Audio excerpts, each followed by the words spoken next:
All right, guys, it is Sunday night, and I'm Dani Williamson, and this is Dr. Terry Wahls right here. I don't even have her name up, for crying out loud. We got talking. And that means it's Sunday night service. You guys are going to want to take notes tonight because we have got a rock star on here. Tell us as soon as you get logged on. Let us know where you're from. Let us know what your questions are, and we will attempt to get some of those answered. But we have got, it's going to be a packed 45 minutes on here tonight. But I want to tell you a little bit about Dr. Wahls while you guys are logging on here. I mean, I met her in 2018 briefly in California at a Mindshare conference. This woman's a rock star. I mean, she's the real deal. She truly is a warrior. She's a warrior for herself. She's a warrior for her patients. She's a warrior for autoimmune disease and helping people heal their body from the inside out. I am thrilled to death to have her on here. Her story of healing, her entire story is mind-blowing, and you'll want to listen to every bit of it tonight if you've never heard it. And her pain was truly for a purpose. I was thinking about this afternoon, thinking about introducing you. And I thought, it's kind of like I tell people about childbirth. It's pain with a purpose. And that's what yours was, because look what you've done. You've helped millions of people worldwide from the pain that you went through, and you're helping people reverse it. And I'm just telling you, she's living proof that changing your diet, changing your lifestyle, probably changing your mindset, all of that can help you heal your body from the inside out. And, she's just the real deal. She loves her wife. She loves her kids. She loves to garden. If you don't watch her on Instagram, you are missing out, because she's really just a real person. And that's what I love about Dr. Wahls here. But academically, she's a professor at the University of Iowa. She conducts clinical trials, testing the efficacy of diet, lifestyle, to treat multiple sclerosis. And she's the author of this book right here, which has sold, what'd you tell me? 400,000. 40,000 copies. 400. 400,000, I mean, not 40,000. Yeah. 400,000 copies here. I'm just telling you, she's got an unbelievable website, and she's got a seminar going on that you guys are, a virtual seminar that you guys are going to definitely want to sign up for today. And anyway, I'm just thrilled to death to have you here. She's a researcher, she's a clinician, and she's just a cool woman all the way around. So Dr. Wahls, thank you for being here. Thank you, Dani. Thank you so much for having me. Well, I tell you what, guys. Oh, hello from Indiana and North Carolina and Nashville, all over Georgia. Listen, let's get started right in here on your story. Your story of healing and just really your journey. Tell us about it. Let's go back in time. 20 years ago, out walking with my wife, Jackie, a half mile from home, my left leg becomes weak. Dragging it, I hobble home. The neurologist says, Terry, this could be bad or really, really bad. At night in bed next to Jackie, I think about my zingers. And now these are the jolts of electrical face pain that have been getting relentlessly worse for 20 years. And I'm secretly praying for a fatal diagnosis. Now, 3 weeks later, I hear multiple sclerosis. 3 years later, I hear tilt-recline wheelchair. I take mitochondria infusions. I take Dietary infusions, but nothing helps.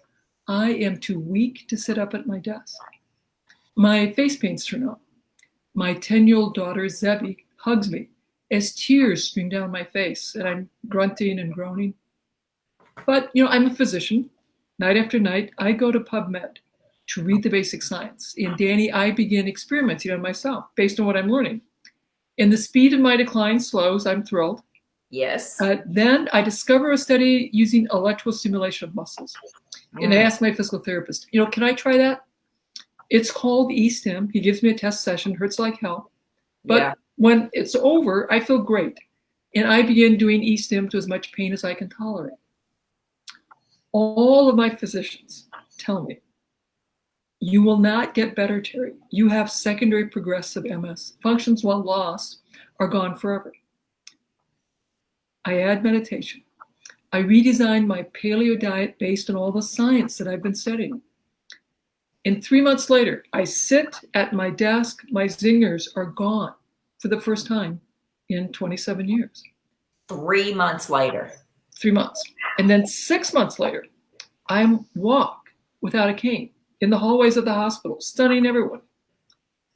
And then, for the first time in 6 years, with my son Zach jogging alongside on the left, my daughter Zeb on the right, I get back on my bike. It wobbles, but I catch my balance and I'm biking. Now, this transforms the way I think about disease and health. It transforms the way I practice medicine. It transforms the research that I do. 10 years later, I received the Linus Pauling Award for my groundbreaking clinical research and patient care protocols. And my work has literally touched the lives of millions, restoring hope to millions of autoimmune sufferers all across the globe. And that's why I'm so thrilled to be here with you, Dani, so I can keep giving people hope. Because if I can come back from being unable to sit up, having to deal with a horrific amount of trigeminal neuralgia, to a rich and full life that is pain-free, then there's hope for them too. Absolutely. Absolutely. And hope, I tell patients all the time, hope is not a strategy. You've got to have a strategy. We can all be hopeful. We got to be hopeful, but you got to do the work. And that's what you did. I mean, you laid in bed, from what I understand, and studied and got on PubMed and you learned, what I thought was fascinating, because I had already read this book, the first version of it, but when it came out, and then actually I didn't read the new one. I listened to it this time. That's a good idea. Oh, it was great. And I listened to it at 1.5 speed. And so it worked out really good because I was going real fast through here. What I loved about is you got better. I mean, you didn't really get a whole lot better with multiple sclerosis meds. I mean, maybe some, but you got better with supplements, but it kind of slowed it down a little bit. You didn't get super better, but then you figured out, what food builds the mitochondria in my body, right? And when you started, so a lot of people think that a paleo diet will get them better. And I want to point out to everyone who's listening that I adopted the paleo diet according to the AIP protocol in 2002. I hit the wheelchair in 2003. I had supplements in 2004 that slow my decline, but I'm still declining. Yes. It's not until I discover functional medicine. I have a longer list of supplements. I'm still declining. But now I have this really brilliant idea, like, what if I redesign my paleo diet based on everything that I've learned from my review of the science and from functional medicine? And so, I have actually, right now we track 36 different nutrients, but then it was 18. And so I redesigned my diet in a very particular way. And at first it was a long list of foods that I needed to eat, but you can't teach that. So I created rules so that people could implement my way of eating, which is now the Wahls protocol. But the paleo diet was not enough to stop my decline. Supplements were not enough to stop my decline. So then you combined it and you figured, what I found fascinating was you went to a nutritionist, or you talked to them, what foods are going to boost my CoQ10. I don't know. I'm just coming up with stuff. What foods have got carnitine, which that'd probably be easier for me to figure out. But I mean, I would be clueless. So, started. So I went to the library trying to find texts that would help me out. I talked to my registered dietitian friends, trying to find people who could help me out. In the end, it was the Linus Pauling Institute for Micronutrients. And so from there, I had a list of the foods that I needed to eat. And I started this very specific way of eating December 26th in 2007. Okay. And I go to, I had been given a new assignment as of January 1, where I was going to have to be in the traumatic brain injury clinic. And as the job was described to me that summer, I knew it was going to be more physically challenging than what I could physically do. And so, I start this new job in January. The first couple of weeks, I'm just watching. So if you're like, shit, I should be able to do that. Just watch. And then in the second week of January, now I have to get up and start examining my vets. And Dani, at the end of the first week, I was like, that wasn't too bad. I could do that. I'm not exhausted. As a matter of fact, I think I'm less tired than I used to be. And then at the end of the next week, it's very clear. Yep, I can definitely do this. And my energy is better. And by the end of the month, it's very clear that my energy is improving. My pain is less. And I'm like, what's going on? And then my physical therapist, and I've been seeing my physical therapist because he'd been helping me implement the E-stim. And he says, Terry, you're definitely stronger. We're going to have you start lifting weights. So in February, I started lifting weights. And, he's advancing my exercise program. I'm doing exercise in the morning and night. I'm advancing the amount of time I'm doing my E-stim. And I was like, what's happening?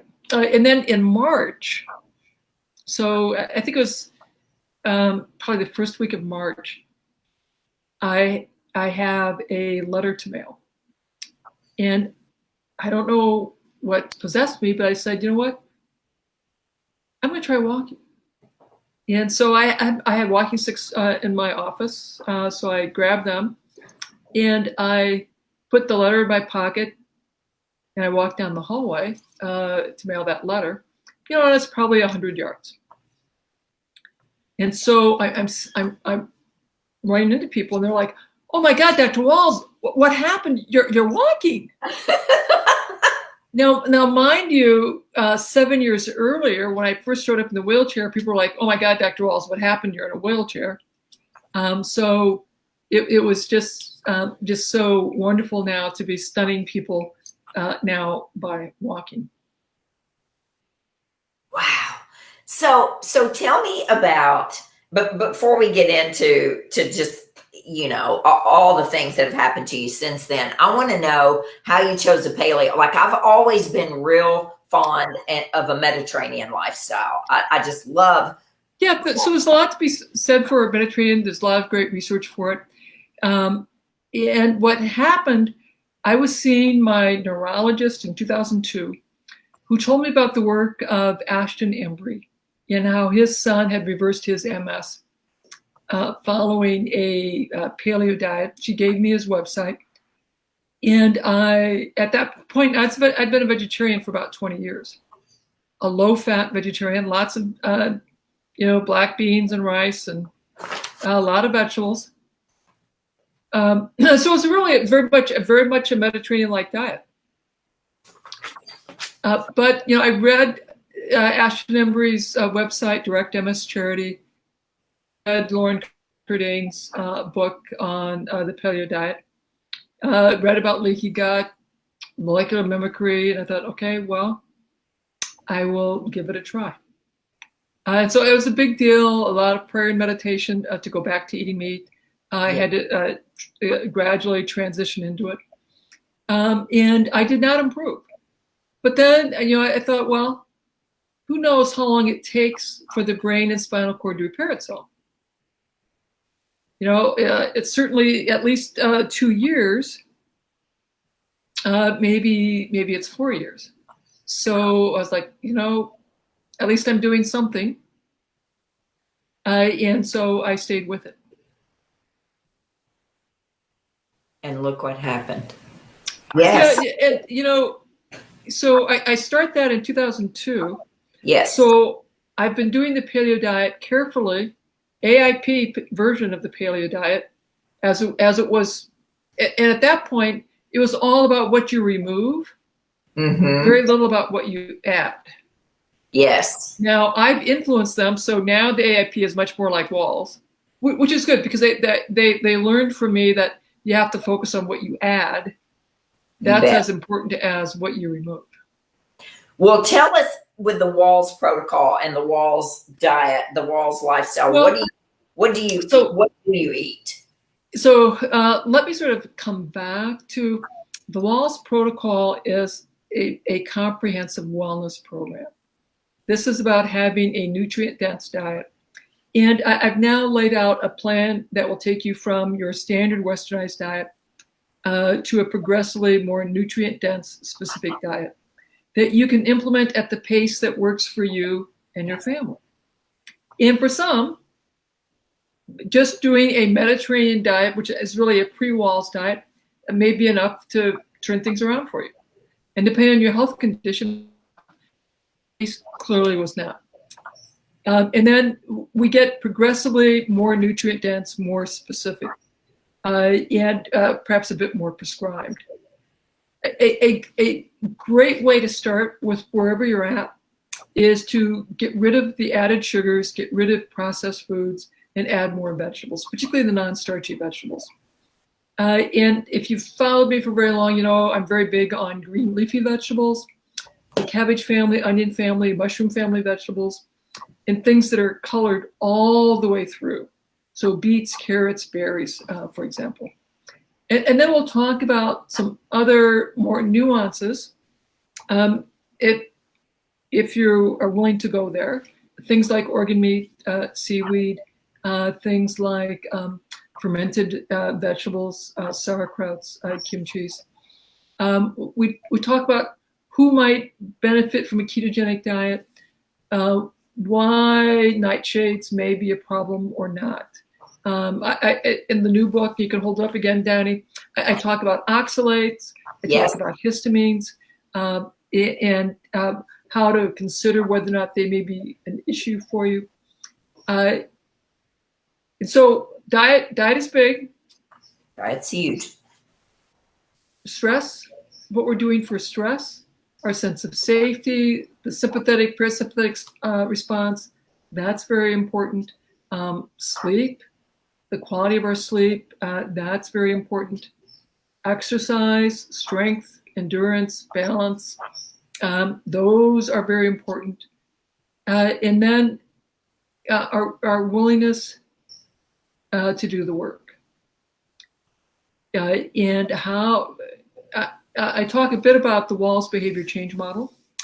The traditional behavior change, which you know, it's no one talked to us about that in medical school, behavior change.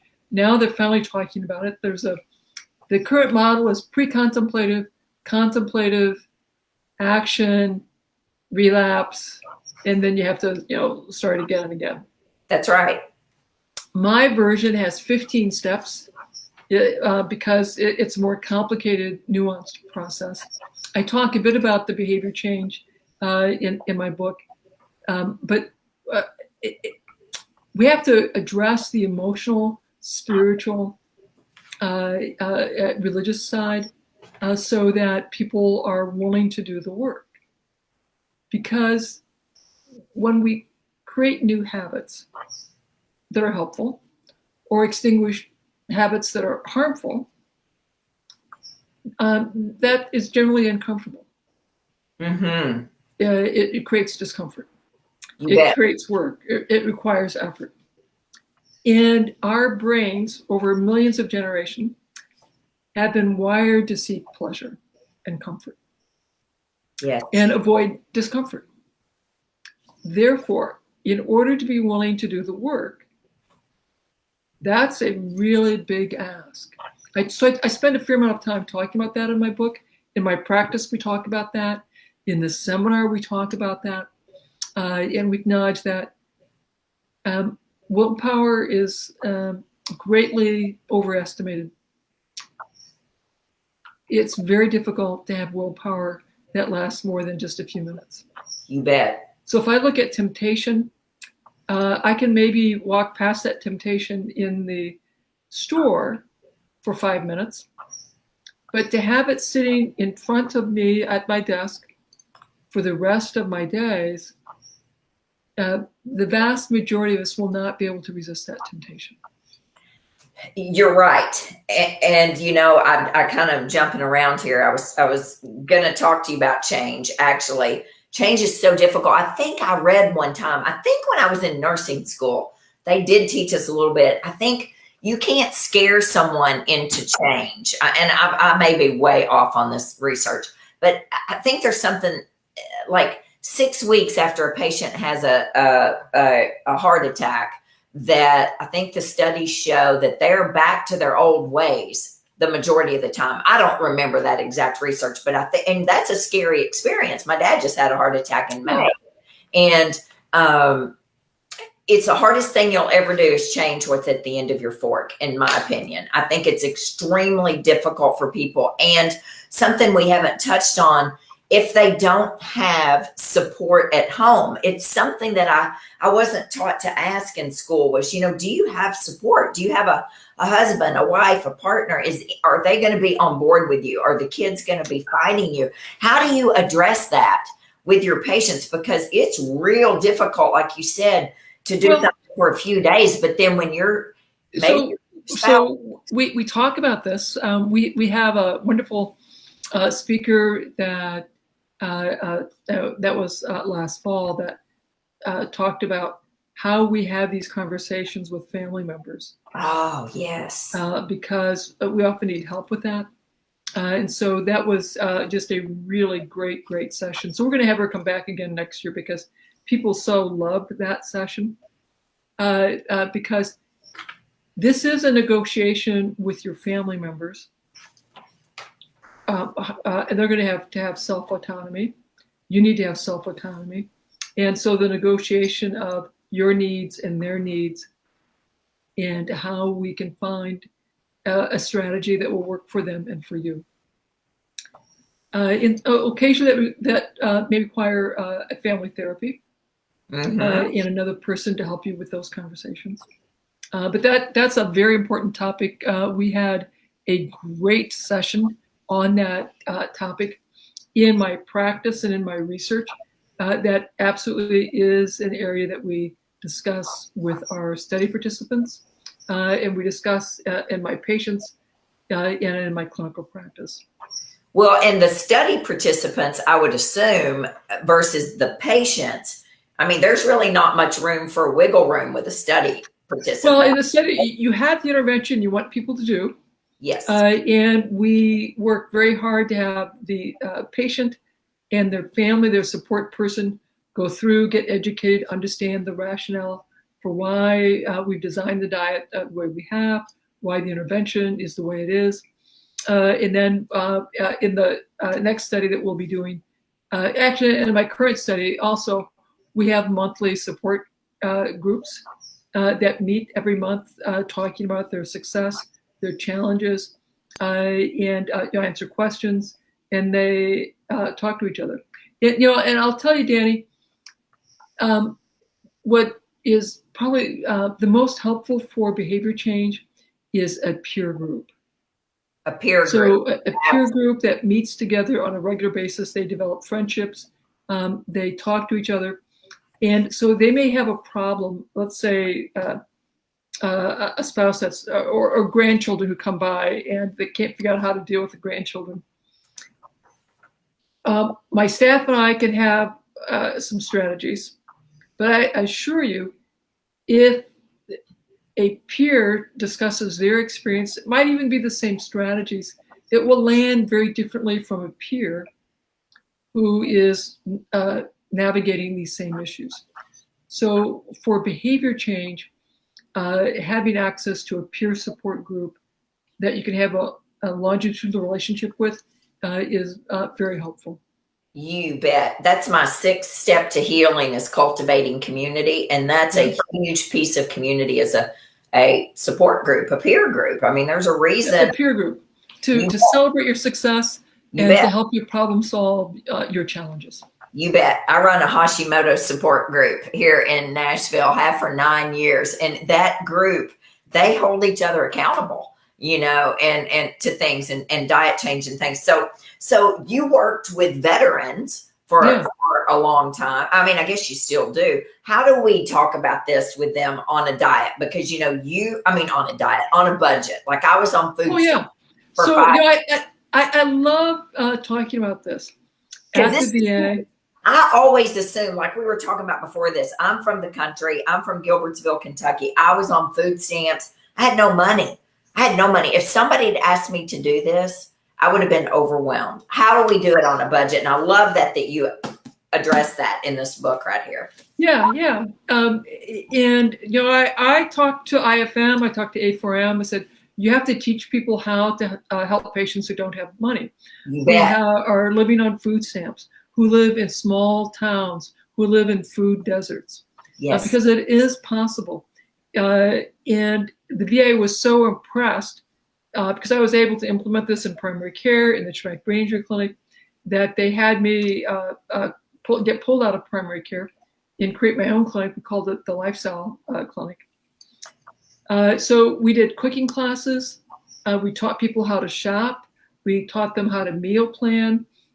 We did some basic cooking. And again, people could implement all these concepts that I teach in the Wahls protocol, that we teach in our seminar, even if they didn't have access to organic foods, even if they were buying canned foods, even if everything was conventional. They may be a little slower in their recovery journey, but they can absolutely still recover. And even so, those folks who are pre-contemplative on starting dietary change yet, then the conversation is, okay, so if you can't change your diet, is there another part of wellness that you could work on, that you're ready to work on? And for some folks, they had to address their meditative life, the spiritual side, the religious side. And when they got more parasympathetic stimulation, and we taught them a variety of meditative techniques, such as 4-7-8, very easy, fishing, hunting, just sitting outside, Epsom salt baths. You bet. As their stress management improved, then they were more successful with contemplating steadily improving their diet. So we tell them that, yes, we really would like you to start with diet, but if that's not what you're ready to do, is there a part of the wellness plan that you can work? Now, I also told folks that if you can't commit to the dietary change for 100% for 100 days, you can't come work with me in my group clinic. You can go work with a dietitian to gradually improve your diet, and you can go work with our health psychologist on stress reduction. But if you want to be part of the group, you have to commit to 100% for 100 days on the diet. So we gave them options to gradually come in through stress reduction or gradually come in through gradual improvements to their diet. But if they wanted to be part of the group, now that's 100% for 100 days. Yes. And I assured them that you can do it living within your on your food stamp budget. And we talked about how to do that. Mm-hmm. Now, when I first started my class, I'd say about half the folks I make my presentations, about 25% would say, oh, that's too hard, and they would just go back to primary care. 25% would go work with the dietitian or the health psychologist, and 50% would come to the group class. Wow. And I got better about talking about functional medicine and the behavior change model and the lifestyle clinic. By the time that I left the VA, and I left the VA in 2016. Oh, okay. Actually 2017. When I retired from the VA, and I would give my lecture, sort of the introductory lecture, and then I asked people, do you want to come work with us in the group class? So it's 100% for 100 days. Do you want to work with the health psychologist on stress management? Or do you want to work with a dietitian on gradually improving your diet? Or just go back to your primary care? Now, by the time I left, 90% of the folks wanted to, instead of it being like 50%, 90% were coming over. Wow. And I think that's because I got better at telling stories, better at describing some of the cases, and the vets themselves were talking to each other. Well, there was a lot more awareness of the lifestyle clinic, and there was a lot more demand. You were working with a lot of vets. Were you working with a lot of men or more women? You know, because women have autoimmune disease. Well, so we had certainly more men than women in the class. Yeah. Because there are more vets. But it wasn't just autoimmune people that we saw. We saw people with anxiety, depression, traumatic brain injury, post-traumatic stress disorder, diabetes, obesity, fatty liver disease, heart disease, heart failure, and chronic pain from more injuries. And of course, people often had multiple diagnoses. They're on 20 to 30 drugs. Yes. But although they had many underlying diagnoses, the most common symptoms were pain, brain fog, fatigue, irritability. I believe that. And there's not one of those that changing your diet won't help improve for sure. So as I was re-listening to this book again, of course, I asked people to cut out gluten, dairy, sugar, eggs for sure. And people look at me when I say eggs. I want you to explain, because they don't believe me when I talk about how inflammatory eggs are to many people. Not everyone has an egg sensitivity, but I do. So and I do as well. So you have a couple of strategies. You could do a food sensitivity test to get the whole list of this is stuff that you are sensitive to. I couldn't do that at the VA. Okay, so I could put people on an elimination diet, and the three foods that are the most common are gluten, dairy, and eggs. You bet. Now, and depending on the underlying symptoms, I may suggest a more restrictive diet still. And still, it's a negotiation with the individual. If they're like, there's no way I can do gluten, dairy, and eggs, but I would do gluten and dairy, like, okay, start there and see how you feel. That's right. And if you feel great, maybe that's enough. And if you don't feel great, then we can revisit the eggs. That's right. So I give my best advice, and then I ask my patients, so how does that sound? Is that something you could do? Or do we have to come up with a different plan? Because Professor Bill Bean taught me at my third year of medical school, said, at the end of every clinical encounter, ask, what did you learn and what are you going to do? Because if the patient isn't going to do what you asked, you want to know that before they leave the office so you can negotiate a new plan. I love that. Yeah, that's good, solid teaching. It's great advice. So I say, what did you learn and what are you going to do? And do we have to create a new plan? Yeah. Because I want to have a plan. It may not be the plan I wanted to recommend, but I could put that in my note that I recommended XYZ. They can't do it, but they're willing to do ABC.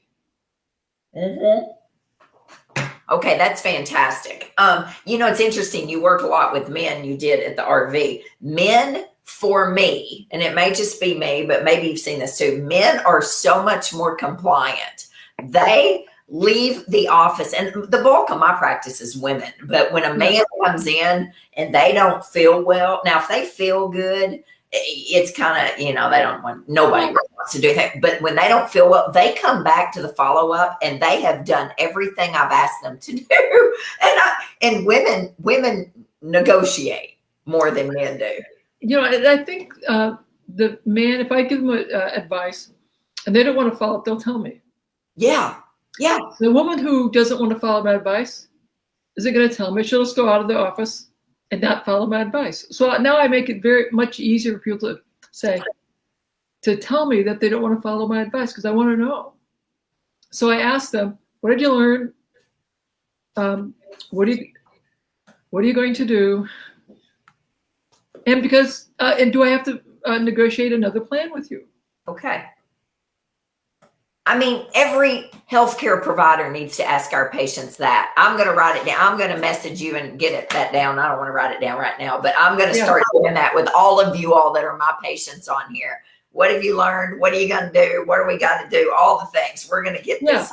Because it's really important to know, because if you're not comfortable with the plan I've advocated, I really want to know that so we can come up with a different plan. Or I may have to tell you, look, we need to have you find a different practitioner because there's not a plan that I can recommend that you're comfortable with.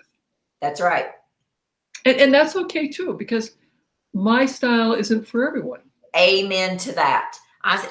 Amen to that. I agree 150%. Before we run out of time coming up soon, but I do want to get, because I know they're wanting to know diet wise, what these people, lifestyle wise, what you're eating. You're eating not, okay, on the pure paleo, pure Wahls protocol, 9 cups of vegetables a day. So well, no, because I've transitioned to an intermittent fasting version of my diet. Yes. So today was my intermittent fasting day. Okay. So I made a pudding out of phosphatidylcholine, a little Paleo Valley protein powder, and some greens from my yard. And then I add some chia seed to that. And so I make a little pudding. Not many calories in there because the inulin, you can't digest. Chia seed, you can't really digest. So I have some protein calories and some fat calories. Then tomorrow evening, we're going to have grilled vegetables. Mm-hmm. We'll have grilled pork chops, a bunch of sauerkraut and kimchi. And I'll have my aronia berry version of my chia seed pudding. And I'll probably have some cooked greens. So we have some mustard greens in there. So I'll probably have some mustard greens in there as well, with a bunch of olive oil over top everything. I love what you said in the book, where if people were just like, I can't eat these greens, I cannot eat these greens. Oh, there's the chia berry dark cocoa pudding. Okay, I was finding that book over here because I haven't made it yet. But you have the Wahls diet, the Wahls paleo, the Wahls paleo plus. But what you were talking about in the book was you to help people get used to this, putting some bacon grease in there, or bacon. Or bacon. It's really very good. And then you could add lots of olive oil. So I make olive oil and a variety of fresh green herbs, pestos. Yes. So if you follow me on Instagram, you'll see a huge dollop of my olive oil pesto over everything that I eat. Yes. Yeah, you guys need to follow her because I did not have this book. I had the other book, but I recently just ordered this in. Isn't that beautiful? This book is beautiful, this cookbook. It is high quality, spot on, every recipe that you grew up eating. Old-fashioned chicken soup. There's lots of things. There's lots of new stuff too, but pork sausage with cabbage and yams. Who doesn't like that? These are real recipes, Dr. Wahls. And these are things that people in rural Iowa or rural Tennessee can buy in their grocery stores. This is what I love about this. This is common sense, practical medicine that the bulk of the world could do, because the majority of the world they don't live in metropolitan areas, and they're not fancy pants people. They're just basic country people, not necessarily country, but, just basic salt of the earth people. The majority of the world is, and they have to have things that they can do. And this is what I love about you. Ladies and gentlemen, I'm just telling you, she's the real deal. There's asparagus on here. I have liver because of you. Well, I brought home a bunch of beef from home because I have 2 houses, one in Kentucky, one here, and unexpectedly. But anyway, I've got the cow up there. I killed a cow. And I brought home a bunch of liver. So here's another trick to make eating liver easier. Okay. Take a half pound of or start with a quarter pound, half pound of liver, pulse it in your food processor so it's ground up.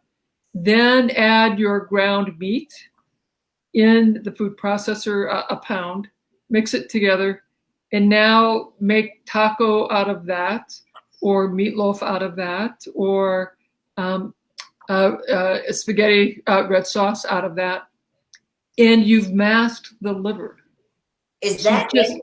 I don't have to mask liver. I can eat liver every day. I love it. Liver is really quite wonderful, but for many of the folks following us, they have not learned how wonderful liver is or how delicious it can be. So that's a very simple way to begin adding it into your meals. Yeah, that's fantastic.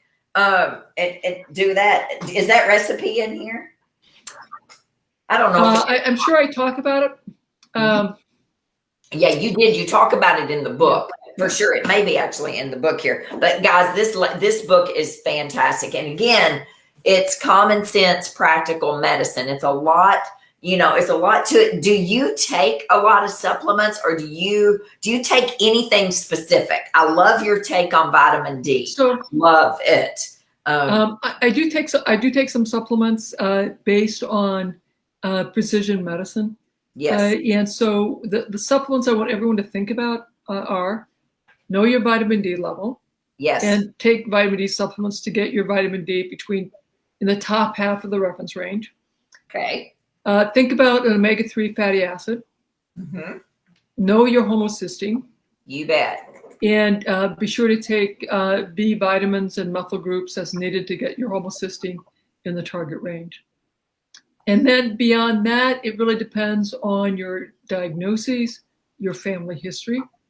And in the VA, I made all of my supplement decisions based on family history and monitoring the vitamin D, homocysteine, folate, and B12. In my private practice, we can do further functional medicine testing to investigate things further. Mm-hmm. In the VA, we got extraordinary results with very limited laboratory, very, very targeted supplements, and teaching people how to cook and how to do wellness. So it depends on your health needs and your fiscal resources, how much investigation you want to do. Well, I agree. When I had COVID in January, I got really stressed over mitochondria. And, I think there's nothing like getting sick. Of course, I have lupus, and that I learned a lot the last 25 years with that. But when I got sick, I've always had incredible energy. Like even with lupus, I've always had great energy. But COVID knocked me on my tail. And I only had symptoms from here up. I just had a horrible, horrible headache and fatigue. I didn't have anything else. But anyway, I really started digging into mitochondria. I had not taken CoQ10 then. Of course, I wasn't thinking about eating for CoQ10 or eating for L-carnitine. But those two supplements, and I'm getting ready to roll off of that. Maybe not the CoQ10. I have a real strong history of heart disease on both sides of my family. But so I'm going down that. But I'm going to tell you, I saw more energy change with those two things, L-carnitine and CoQ10, and some PQQ, which I can't pronounce. Yeah, that can be very helpful. So yeah, supplements can be helpful, but food and wellness habits are absolutely the most important. And I'll take a careful history, then have some additional supplement suggestions. And I discuss that in my book. Yes. And again, depending on the resources, we may do further investigation to tune that up even more. Yeah, I think you do a fantastic job. Couple more things here. Okay, so you've helped millions of people throughout the years. You went through lots of pain and lots of stress and all of that. I mean, what gifts have you learned along the way? Decades. So Detroit general neuralgia, this sharp electrical pain that comes from my temple down my jaw. If you imagine a 10,000 volt cattle prod hitting your right here intermittently, that's what I was facing. By 2007, it could be so severe that the world would turn white when I'd get that jolt of pain. My knees would buckle. And so I was afraid that that might be permanently on. Yeah. So I had decades, literally 27 years of suffering with that. And yet now, Dani, I see the trigeminal neuralgia as a gift, because this is a very, very sensitive barometer of the inflammation in my brain, in my spinal cord. If I get a viral infection, if I have toxin exposure, if I accidentally am exposed to gluten, dairy, or eggs, my inflammation goes up and my pain comes back. So whenever my pain happens, or I feel some twinges, I sit down and think about what was my trigger, how am I doing with my self-care routine. Right. And so that has now become this really very helpful tool for me to monitor the activity of my disease. Oh, yeah. And then you can put it back down very fast after that. That's exactly right. You're right. Oh my gosh. Okay. This has been fantastic. I know. And there's a whole lot of questions on here and I'll answer, but one patient, or you can answer also because you're tagged in this, but Lee says, I have high iron levels. Can I skip the liver? Well, so certainly people who have particular medical needs that your medical team has told you to avoid a particular food, whether it is liver, that's fine. If someone has told you specifically to avoid garlic for some reason, follow the advice of your particular practitioners. Agreed. I agree. That's a good answer right there. Okay, tell me this. Anything else you have to say? I'm so grateful you've been on here tonight. I mean, you've just absolutely. So to everyone who's listening, do sign up for my newsletter, because I have a weekly. Generally, we do it weekly. Occasionally, it's just a couple times a month. An update on the latest research. So you want to be on our newsletter. Mm-hmm. And then think about coming to our seminars. Again, if you have an autoimmune disease, if I were you, I would sign up for a seminar, because when you get to hear me, you'll be hearing the latest research from IFM, the latest research from the Americans Committee on the Treatment and Research for MS. You'll hear from some of the best clinicians that I respect. And that's going to start in July 7th. Yep, July 7th. Then we have 6 weeks of community support calls. We have another speaker and a breakout session where you meet other people from all over the globe talking about what you've learned, what you're doing. And I drop in on those breakout groups to answer questions, give some more coaching. It is life-changing. Every year we've been doing this seminar since 2014, and every year it's more engaging, more transformative, and each year is better and better. And this year is better than last year even. Yeah, I've heard incredible things about it, and I was checking it out today and you have amazing speakers. Yes. And Dani, we're going to want you to submit a proposal so we can have you next year. There'd be lots of fun to have you. Oh, I would love that. I will do it. You let me know when you're ready and I will submit the proposal. That would be great. I tell you what. So I am so grateful for you guys. Check out her Instagram, her Facebook. Her Instagram is fantastic. I mean, that's where she really puts what she eats. Like tonight, she may have something up there. I mean, and she and Jackie do a fantastic job, in my opinion, of sharing just real life, common sense food over there, and I call it dinner. She calls it supper. And I laugh every time because she says, here's what's for supper. And I'm like, well, here's what's for dinner. And I mean, it's always so good. It's like stuff that I'm eating. I mean, just basic good food. But this stuff doesn't happen by chance. You got to work hard. Your body is designed to heal itself, ladies and gentlemen. You were not born sick, most likely. I was not born with lupus. I was not born with irritable bowel. Terry Wahls was not born with multiple sclerosis. We turn those diseases on, those chronic lifestyle diseases. I am living proof, as is Dr. Terry Wahls, that what you turn on, you can turn off or dial back drastically. And it takes a lot of work. It takes eating well, sleeping well, moving well, pooping well, decreasing stress, cultivating community. I mean, all those things. And it's not just one thing. It's not just the diet. It's a combination. And I think that that's what Dr. Wahls has just put together so beautifully for every single one of you. And I'm grateful. And I'm telling you guys, when you get on and pre-order my book, if you haven't ordered it yet, you need to order both of these if you don't have this book, because I saw someone mention, oh, I need her book. Yeah, you need both books. This one, this one's great. It's backwards on here. This one's great, fantastic. And the recipes are great, but this one takes the cooking to a whole nother level. And I'm just grateful for you. And I appreciate you so much. And hopefully we can do this again. It'll be wonderful.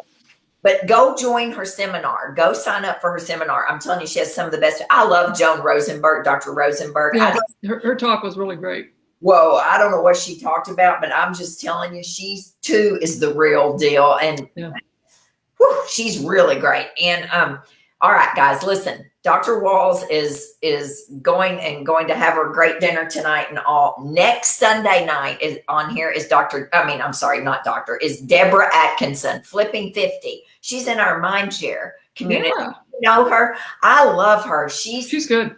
She's all about, after 50, menopause, postmenopausal workouts. And I've got several patients who work out with her, who've joined her and do her virtual training, and they love her. She's coming on talking about why it's so important, right, to work out and maybe shift your workouts as we get older. And I'm 55 now, and I know I need, more weight training. And also that's going to be next Sunday night. And then the book is on pre-order right now. You guys need to get on there and order this book, because I am telling you, Dr. Wahls knows how hard it is.